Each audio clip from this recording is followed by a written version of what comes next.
Hello students. आज इस video में हम बात करेंगे फैक्टर्स ऑफ इकोनॉमिक ग्रोथ, मतलब आर्थिक समृद्धि के कारक कौन कौन से हैं। आर्थिक वृद्धि की दर विभिन्न देशों में असमान रहती है।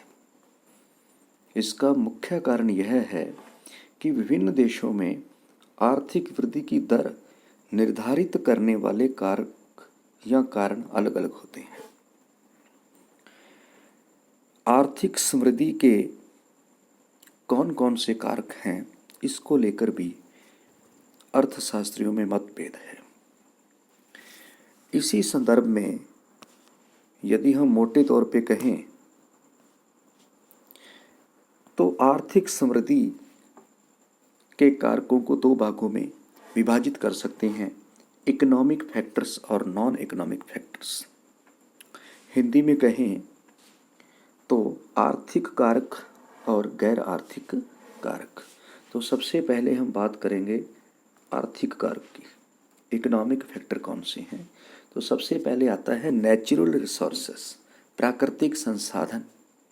तो जिस देश में जितने अधिक प्राकृतिक संसाधन होते हैं वह देश उतना ही अधिक अमीर माना जाता है।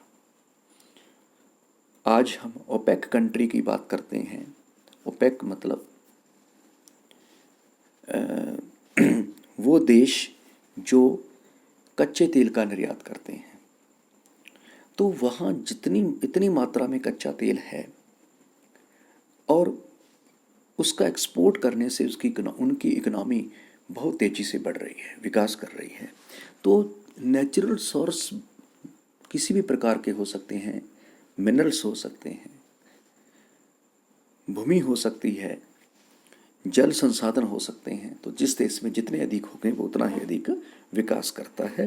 दूसरा है कैपिटल फॉर्मेशन, पूंजी निर्माण। पूंजी निर्माण यानी मशीनीगत संसाधनों का विकास, या हम कहें पूंजी अपने आप में उत्पादन का एक साधन है। तो जिस देश में जितनी ज़्यादा पूंजी होगी, जितनी ज़्यादा मशीनीगत साधन होंगे, उतना ही उस देश की आर्थिक समृद्धि तेजी से बढ़ेगी। उसके बाद है ऑर्गेनाइजेशन। ऑर्गेनाइजेशन का मतलब है कि किसी भी वस्तु का उत्पादन करने के लिए एक संगठन की आवश्यकता होती है। उत्पादन के विभिन्न साधनों में ऑर्गेनाइजेशन की महत्वपूर्ण भूमिका है। एक उद्यमी उसका ऑर्गेनाइज करता है, उसकी मैनेजमेंट करता है। तो ऑर्गेनाइजेशन में हम कह सकते हैं कि उसका प्रबंधकीय गुण कैसा है, उसमें मैनेजमेंट का सिस्टम कैसा है, फाइनेंशियल सुविधाएं कैसी हैं, बुनियादी सुविधाएं कैसी हैं, श्रम विभाजन किया गया है, किस प्रकार से किया गया है। तो मैनेजमेंट किसी भी वस्तु के उत्पादन में एक महत्वपूर्ण भूमिका अदा करती है। तो जितना अच्छा ऑर्गेनाइजेशन होगा उतना ही तेजी से, उतना ही बहुत तीव्र गति से उसका आर्थिक विकास होगा या उस सेक्टर का आर्थिक विकास होगा। उसके बाद है स्ट्रक्चरल चेंजेस। तो देखिए स्ट्रक्चरल चेंजेस क्या है? संरचनात्मक परिवर्तन। जब हम किसी अर्थव्यवस्था के संदर्भ में देखते हैं तो हम देखते हैं कि अर्थव्यवस्था में 3 क्षेत्र होते हैं, प्राथमिक, द्वितीयक व तृतीयक क्षेत्र। जब कोई इकोनॉमी प्राथमिक क्षेत्र के बड़े साइज में होती है, या जिस अर्थव्यवस्था में प्राथमिक क्षेत्र बड़ी मात्रा में होता है, द्वितीयक और तृतीयक क्षेत्र नैरो होता है, वह अर्थव्यवस्था एक अल्प विकसित अर्थव्यवस्था कहलाती है। जैसे जैसे किसी अर्थव्यवस्था में प्राथमिक क्षेत्र से द्वितीयक और द्वितीयक से तृतीयक क्षेत्र में परिवर्तन होते जाते हैं या परिवर्तित होती जाती है, तो उसे हम संरचनात्मक परिवर्तन कहते हैं, और उतनी ही उस अर्थव्यवस्था का आर्थिक विकास तेजी से होता जाता है। इसलिए जो स्ट्रक्चरल चेंजेज हैं वो भी इकोनॉमिक ग्रोथ के लिए महत्वपूर्ण साधन होता है या कारक होता है। फिर है पॉपुलेशन ग्रोथ या पॉपुलेशन। तो देखिए जो एशियन कंट्री है वहाँ एक्सेस पॉपुलेशन है। भारत के को देखिए, चाइना को देखिए, और जो यूरोपियन कंट्री हैं वहाँ लेस पॉपुलेशन है। तो पॉपुलेशन का एक ऑप्टिमम साइज होता है। जब उस ऑप्टिमम साइज से पॉपुलेशन कम है, वो भी इकोनॉमिक ग्रोथ के लिए हानिकारक साबित होती है, एक बाधा बनती है, क्योंकि श्रम उपलब्ध नहीं हो पाएगी, श्रम विभाजन नहीं हो पाएगा। और जहाँ एक्सेस पॉपुलेशन है, अत्यधिक पॉपुलेशन है या बहुत तेज़ी से जनसंख्या बढ़ रही है, वह भी इकोनॉमी के लिए हानिकारक साबित होती है, जिसमें भारत के संदर्भ में हम देख रहे हैं पॉपुलेशन को लेकर कितना चिंता का विषय बना हुआ है। और अंत में आता है टेक्नोलॉजी। टेक्नोलॉजी किसी भी वस्तु के उत्पादन की लागत को कम करती है और उत्पादन की गति को बढ़ाती है। तो जितनी ज़्यादा टेक्नोलॉजी में प्रोग्रेस होती जाएगी, उतना ही इकोनॉमिक ग्रोथ बढ़ता जाएगा।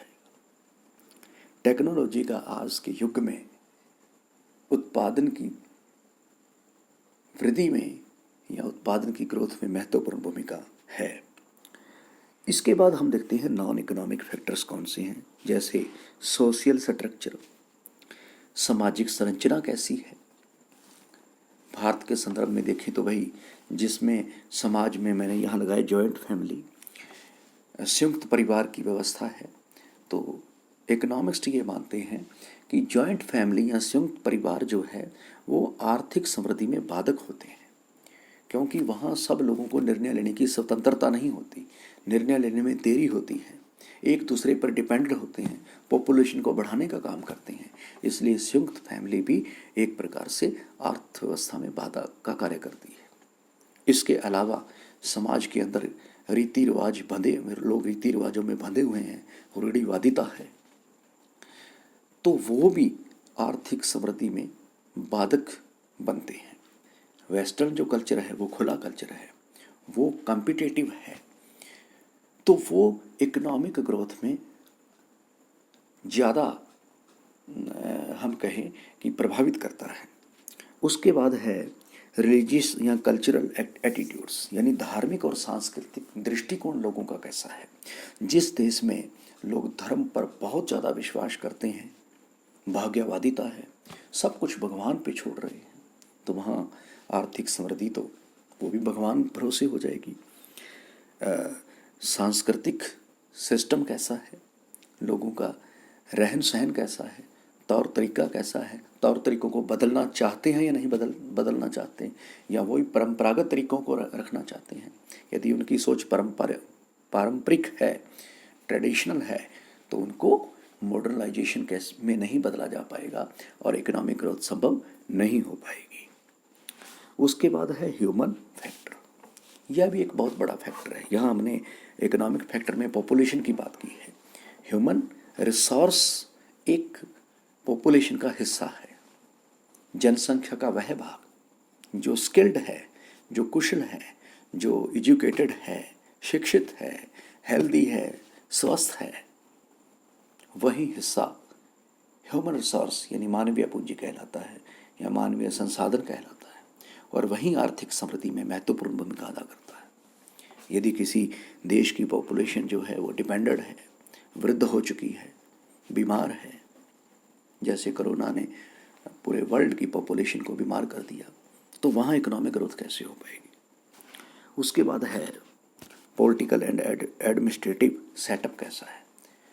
हम सब जानते हैं कि राजनीतिक स्थिरता जितनी अच्छी होगी, जितनी ज़्यादा स्थिरता होगी, उतना ही आर्थिक विकास अधिक तेजी से होगा। जितनी राजनीतिक उथल पुथल बढ़ेगी, इंटरफेरेंस बढ़ेगी, उतना ही इकोनॉमिक ग्रोथ कम होगा।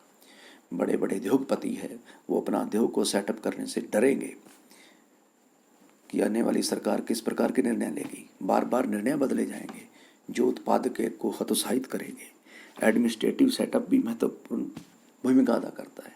यदि एडमिनिस्ट्रेशन यानी प्रशासन अच्छा है, सुदृढ़ है, सिस्टम से काम चल रहा है, तो इकोनॉमिक ग्रोथ बढ़ेगी।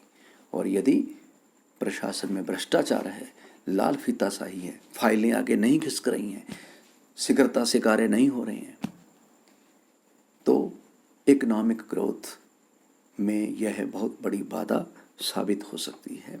इस प्रकार हम समझ सकते हैं कि आर्थिक समृद्धि के आर्थिक कारक कौन से हैं और गैर आर्थिक कारक कौन से हैं।